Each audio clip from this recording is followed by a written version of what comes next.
નવસારી જિલ્લાના દરિયા કિનારા ઉપર ડ્રગ્સનો જથ્થો મળી આવતા પોલીસ એક્શનમાં આવી।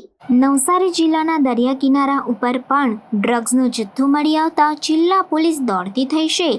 એક પેકેટમાં 1180 ગ્રામ જેટલા જથ્થા સાથે કુલ 50 પેકેટ મળી આવતા પોલીસે કાર્યવાહી શરૂ કરી છે।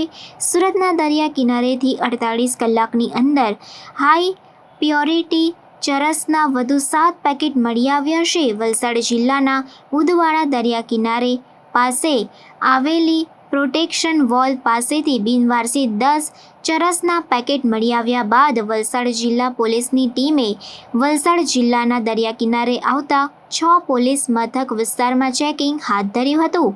નવસારી જિલ્લા પોલીસ વડા સુશીલ અગ્રવાલ દ્વારા પણ પોલીસની દરેક એજન્સીઓને દરિયા કિનારે પેટ્રોલિંગ હાથ ધરવાની સૂચના આપવામાં આવી હતી, જેના આધારે એલસીબી, એસઓજી, જલાલપુર પોલીસ સહિતની ટીમો દરિયા કિનારે પેટ્રોલિંગમાં હતી। આ દરમિયાન જલાલપુર તાલુકાના ઓંજલ માછીવાડ ગામના દરિયા કિનારેથી પોલીસને પ્લાસ્ટિકના કોથળામાં કુલ 50 જેટલા નાના પેકેટમાં શંકાસ્પદ ડ્રગ્સ મળી આવ્યા છે, જેનું વજન 60.150 કિલો જેટલું હતું અને બજાર કિંમત 30 કરોડ 7 લાખ આંકવામાં આવી છે।